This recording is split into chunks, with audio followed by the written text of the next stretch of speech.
सुंदर नगरी नाम के एक छोटे से गांव में धनीराम अपनी 3 बेटियों के साथ रहा करता था। उसकी सबसे छोटी बेटी बहुत ही सुंदर और गुणवान थी। धनीराम अपनी दोनों बेटी उषा और पीकू से कहीं ज्यादा प्यार अपनी छोटी बेटी सोना से करता था।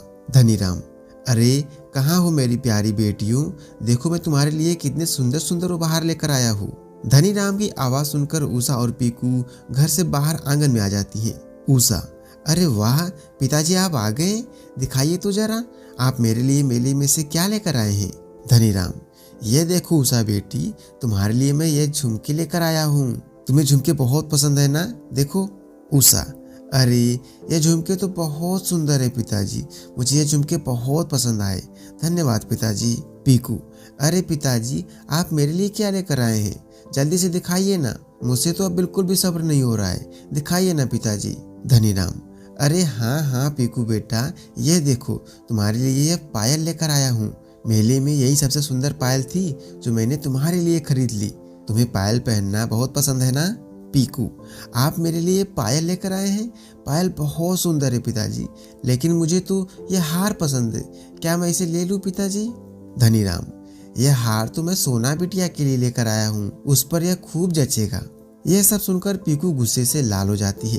तभी सोना अपने कमरे से बाहर आती है। सोना, अरे पिताजी आप आ गए, मेरे प्यारे प्यारे पिताजी, कितनी देर लगा दी आपने आने में। धनीराम, अरे मेरी सोना बिटिया, देखो मैं तुम्हारे लिए मेले में से क्या लेकर आया हूँ, यह देखो यह हार मैं तुम्हारे लिए लेकर आया हूँ, तुम पर यह हार बहुत सुंदर लगेगा। सोना हार देखकर खुश हो जाती है। सोना, अरे यह सच में बहुत सुंदर है, यह मैं अपने सहेली पिंकी के जन्मदिन पर पहनकर जाऊंगी, आप भी चलेंगे ना पिताजी पिंकी के जन्मदिन पर। धनीराम, नहीं नहीं सोना बिटिया, मैं तुम्हें नहीं ले जा सकता, मुझे बहुत जरूरी काम से गांव से बाहर जाना है, इसलिए तुम अपनी दोनों बहनों के साथ ही वहां चले जाना। इसके बाद सोना वो हार लेकर अपने कमरे में चली जाती है और धनीराम भी वहां से चला जाता है। वहां खड़ी उषा और पीकू यह बातें सुन रही होती है। पीकू उषा से, देखो उषा दीदी, उस चालाक सोना ने कैसे पिताजी से सबसे सुंदर हार अपने लिए ले लिया, वह सोना की बच्ची सुंदर हार पहनकर हमें रोज जलाएगी। उषा, हाँ सही कह रही हो, इस सोना ने तो पिताजी पर पता नहीं कौन सा जादू कर दिया है, पिताजी हम दोनों से ज्यादा इस सोना से प्यार करते हैं। पीकू अपना सिर हिलाते हुए हाँ कहती है और उसके बाद दोनों अपने अपने कमरे में चली जाती हैं। अगली सुबह सोना बहुत ही सुंदर ड्रेस पहनती है और वह हार भी जो सोना के गले की शोभा बढ़ा रही थी और जिसे देखकर उसकी दोनों बहनें उससे बहुत ज्यादा जल रही थी। इसके बाद तीनों बहनें रिंकी के घर जाने लगती हैं। कुछ ही दूर पर चलने के बाद उषा, मुझे लगता है इस जंगल के रास्ते से चलने पर हम पिंकी के घर जल्दी पहुंच जाएंगे। पीकू, ठीक तो है, फिर हम जंगल के रास्ते से ही चलते हैं। सोना, लेकिन ये जंगल तो काफी डरावना है, वहां से जाना क्या सही होगा, गाँव के लोग इस जंगल के बारे में तरह तरह की बातें करते हैं।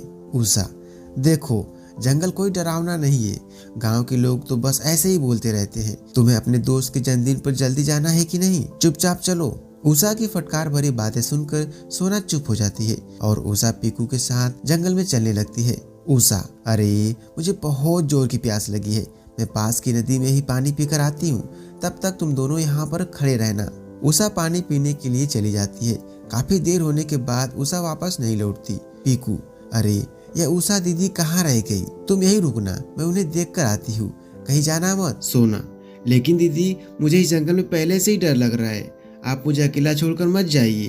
पीकू, मैं उषा दीदी को देखने जा रही हूँ, पता नहीं वह कहाँ रह गई, अगर पिताजी को पता चल गया तो वो बहुत गुस्सा करेंगे, तुम चुपचाप यहीं खड़ी रहना, मैं उषा दीदी को लेकर अभी आती हूँ। यह बोलकर पीकू वहाँ से चली जाती है। बेचारी सोना जंगल में खड़ी बहुत डर रही होती है। सोना को जंगल में शाम हो जाती है, लेकिन दोनों बहनें वापस लौटकर नहीं आती। जब रात तक उसकी बहनें नहीं आती तो सोना रोने लगती है। तभी सोना को जंगल में किसी के आने की आवाज सुनाई देती है। थोड़ी देर बाद सोना देखती है कि एक बहुत डरावनी बुढ़िया जिसकी आंखें लाल होती हैं, जिसने काले रंग की साड़ी पहनी हुई होती है, वह सोना की तरफ तेजी से आ रही होती है। बुढ़िया, आज मैं तुम्हें नहीं छोड़ूंगी, आज कितने दिन बाद मैं इंसानों का मांस खाऊंगी। यह सुनकर सोना डर जाती है और वहां से भागने लगती है। वह डरावनी बुढ़िया उसके पीछे पीछे भागने लगती है। सोना भागी रही होती है कि तभी उसे जंगल में एक बहुत बड़े पेड़ के तने पर एक चमकता हुआ दरवाजा दिखाई देता है। सोना उस चमकते हुए रोशनी के दरवाजे के अंदर चली जाती है। उस दरवाजे के अंदर एक अलग ही दुनिया होती है। वहाँ चारों तरफ सुंदर सुंदर फूल होते हैं और अलग अलग तरह के जानवर भी। बहुत सारे छोटे छोटे सुंदर पेड़ भी होते हैं और उन सब के बीच एक बहुत बड़ा और विशाल चमकता हुआ पेड़ होता है, जिसके ऊपर सुंदर सुंदर तितलियां बैठी रहती हैं। उस पर रंग बिरंगे फल भी लगे रहते हैं जो देखने में बहुत ही सुंदर लग रहे होते हैं। उस विशाल पेड़ के सामने बहुत सुंदर नदी भी होती है। सोना यह देखकर हैरान रह जाती है। सोना, अरे यह कहाँ आ गई मैं? इतनी सुंदर जगह तो मैंने पहले कभी नहीं देखी। सोना नदी के किनारे बैठ जाती है। थोड़ी देर बाद सोना को प्यास लगती है। जैसी वह उस नदी की पानी पीती है तभी उसे एक आवाज आती है, जादुई पेड़ की नगरी में तुम्हारा स्वागत है। सोना यह आवाज सुनकर चौंक जाती है।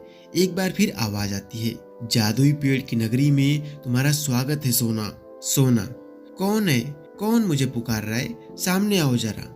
जादुई पेड़, मैं तुम्हारे सामने हूँ सोना। मेरा नाम जादुई पेड़ है। कोई यहाँ नहीं आ सकता, सिर्फ वही आ सकता है जिसका हृदय साफ और कोमल है। सोना विशाल पेड़ की तरफ देखती हुई, ओ तो यह तुम हो? क्या तुम जादुई पेड़ हो? तुम बहुत ही सुंदर और विशाल हो।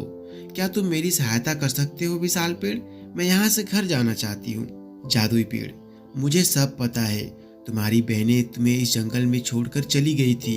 सोना, नहीं, ऐसा नहीं हो सकता। जरूर कोई बात हुई होगी। मेरी बहनें मुझसे बहुत प्यार करती हैं, वे ऐसा नहीं कर सकती। और सोना रोने लगती है। जादुई पेड़, चुप हो जाओ सोना, तुम यहाँ सुरक्षित हो। सोना, हे सुंदर पेड़, क्या मैं अब घर नहीं जा पाऊंगी? जादुई पेड़, नहीं सोना, तुम अपने घर जरूर जाओगी, लेकिन मैं तुम्हें इस जंगल से बाहर नहीं ले जा सकता। जब कोई भला इंसान मेरी इस नदी का पानी पिएगा तो वही इंसान तुम्हें इस जंगल से बाहर ले जा पाएगा। तुम्हें इसका इंतजार करना होगा और जब तक कोई यहाँ नहीं आ जाता तुम्हें इसी जंगल में ही रहना होगा। कुछ देर बाद, मुझे बहुत भूख लगी है जादुई पेड़। जादुई पेड़, तुम मेरी इन टहनियों में से एक पत्ता तोड़ो और आंखें बंद करके तुम जो मांगोगी वही सब कुछ तुम्हारे सामने होगा। सोना उस पेड़ से एक पत्ता तोड़ती है और आंखें बंद करके अपनी इच्छा रखती है। तभी उसके सामने अनेकों तरह के मजेदार पकवान आ जाते हैं। जब भी सोना को भूख लगती सोना ऐसा ही करती। ऐसे ही जंगल में सोना को बहुत दिन बीत जाते हैं। सोना रोज किसी के आने का इंतजार करने लगी कि अब कोई आएगा और उसे उस जंगल से बाहर लेकर जाएगा। एक दिन सोना उस विशाल पेड़ की छाया में बैठी थी कि तभी अचानक एक फूल आकर सोना के सिर पर गिरा। जब सोना उस फूल को अपने हाथ में लेती है तो उसमें से 2 तितलियां निकलती हैं। सोना उन तितलियों को देखकर बहुत खुश हो जाती है। वह तितलियां उड़ने लगती हैं। सोना भी उनके पीछे पीछे भागने लगती है। सोना तितलियों के पीछे पीछे भागी रही होती है कि तभी उसे एक बूढ़े आदमी की रोने की आवाज सुनाई देती है। बूढ़ा आदमी, अरे मुझे बहुत प्यास लगी है, कोई तो मुझे पानी पिलाओ। सोना पास जाकर देखती है तो एक बूढ़ा आदमी एक छोटे से पेड़ के नीचे बैठा रो रहा था। वह दिखने में काफी डरावना था, जो सफेद कपड़े पहने हुए था। सोना उसके पास जाती है। सोना, कौन हो आप और आप रो क्यों रहे हो? बूढ़ा आदमी, मुझे बहुत जोर की प्यास लगी है, मुझे पानी पिला दो सुंदर लड़की। सोना, लेकिन आप हैं कौन और इस जंगल में कैसे आए? बूढ़ा आदमी, मैं विशालगढ़ का राजा अमर सिंह हूँ। मैं यहाँ एक बार शिकार करने के लिए आया था। मैंने यहाँ इस जंगल में एक भालू देखा और उसे अपने तीर से घायल कर दिया। लेकिन वह कोई साधारण भालू नहीं था, बल्कि एक तपस्वी था जो भेष बदलकर तपस्या कर रहा था। उसने मुझे श्राप दिया और मैं एक सुंदर राजकुमार से एक बुरी शक्ल वाला बूढ़ा इंसान बन गया। तभी से मैं इस जंगल में कैद हूँ। मैं कई सालों से प्यासा हूँ। मुझे पानी चाहिए, लेकिन मैं इस पेड़ के नीचे से उठ नहीं सकता। ना जाने मुझे कब इस हालत से मुक्ति मिलेगी। क्या तुम मुझे पानी पिला सकती हो? सोना, हाँ, मैं अभी पानी लेकर आती हूँ। सोना वापस उस जादुई पेड़ के पास जाती है और उसके पेड़ की टहनियों से एक पत्ता तोड़ लेती है। विशाल पेड़ के चौड़े पत्ते में पानी भरती है और उस बूढ़े आदमी के पास जाती है। सोना, यह लो, तुम पानी पी लो। बूढ़ा आदमी जैसे ही पानी को पीता है अचानक से एक सुंदर राजकुमार में बदल जाता है। राजकुमार, अरे मैं तो पहले जैसा जवान और आकर्षक हो गया हूँ। तुम्हारा बहुत बहुत शुक्रिया सुंदर लड़की। तभी उन दोनों को एक आवाज सुनाई देती है। जादुई पेड़, राजकुमार अमर सिंह, तुम श्राप से मुक्त हो गए हो। सोना एक साफ दिल की लड़की है जिसके हाथ से पानी पीकर तुम दोबारा से अपने असली रूप में आ गए हो। अब तुम इस सोना को इस जंगल से बाहर ले जा सकते हो, क्योंकि तुम्हारी एक गलती की सजा तुम्हें अब मिल चुकी है और तुम्हारा दिल भी सोना की तरह एकदम साफ है। राजकुमार, क्या अब हम इस जंगल से बाहर जा सकते हैं? लेकिन कैसे? जादुई पेड़, मेरे सामने वाली नदी के जरिए तुम इस जंगल से बाहर चले जाओ। उस पार जाते ही तुम अपनी दुनिया में चले जाओगे। तभी पेड़ की शक्तियों से अचानक से उस नदी में एक सुंदर नाव आ जाती है। जादुई पेड़, यह नाव तुम्हें उस पार पहुंचा देगी मेरे बच्चों। सोना, तुम्हारा बहुत बहुत धन्यवाद जादुई पेड़, तुम बहुत अच्छे हो, मैं तुम्हें बहुत याद करूंगी। जादुई पेड़, मेरी टहनियों में से एक पत्ता तोड़ो सोना और अपने साथ ले जाओ। तुम्हें जब भी मेरी याद आएगी मैं तुम्हारे सामने आ जाऊंगा सोना। लेकिन कभी भी किसी को भी मेरे बारे में कुछ मत बताना, मैं एक रहस्यमयी पेड़ हूँ। मेरी इस जादुई नगरी के बारे में बाहरी दुनिया को नहीं पता चलना चाहिए। सोना, ठीक है रहस्यमयी पेड़, मैं किसी को तुम्हारे बारे में नहीं बताऊंगी और ना ही तुम्हारी इस नगरी के बारे में। जादुई पेड़ अपनी उदास भरी नजरों से दोनों को विदा करता है। उसके बाद वे दोनों नाव में बैठते हैं और वापस अपने गांव में आ जाते हैं। वो राजकुमार सोना को उसके घर छोड़ने जाता है। धनी राम अपने घर में उदास बैठा रहता है। धनी राम सोना को देखकर, अरे मेरी प्यारी बेटी, तुम आ गई। कहाँ चली गई थी तुम? कहाँ चली गई थी तुम जंगल में अपनी बहनों को छोड़कर? मैंने तुम्हें कितना ढूंढा। सोना को देखकर उसकी बहन हैरान हो जाती है। पीकू, अरे उषा दीदी, यह वापस कैसे आ गई? अब यह पिताजी को सब सच सच बता देगी और पिताजी तो हमें घर से ही निकाल देंगे। सोना, मुझे माफ कर दीजिए पिताजी, मैं डर के मारे जंगल से आगे निकल गई थी। इसमें उषा और पीकू दीदी की कोई गलती नहीं है। मैं जंगल से बाहर ही नहीं निकल पा रही थी, लेकिन जंगल में से मुझे इस राजकुमार ने ही बाहर निकाला है और मुझे लेकर यहाँ आ गए।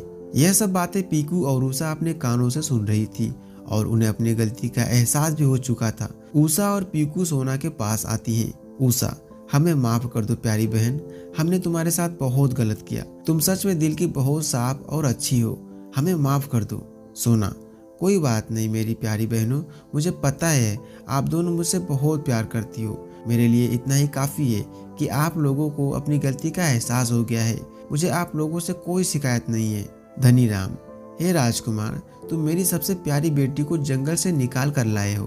तुम्हारी वजह से ही सोना हमें दोबारा मिल पाई है। तुम बहुत बहादुर हो। क्या तुम हमेशा के लिए सोना की रक्षा करोगे? तुम मेरी बेटी से विवाह करोगे? राजकुमार, हाँ, क्यों नहीं, मैं सोना से ही विवाह करूंगा। सोना बहुत ही साफ दिल की और अच्छी लड़की है। यह मेरे लिए सौभाग्य की बात होगी अगर सोना मेरी पत्नी बनेगी। इसके बाद बड़े धूमधाम से सोना और राजकुमार की शादी हो जाती है और सोना हंसी खुशी राजकुमार के साथ उसके महल में रहने लगती है। दोस्तों, अगर ये कहानी आपको पसंद आई हो तो इस वीडियो को लाइक करके चैनल को सब्सक्राइब जरूर कर लेना। अगर वीडियो से संबंधित कोई शिकायत या फिर कोई सलाह हो तो कमेंट बॉक्स में जरूर लिखना। धन्यवाद।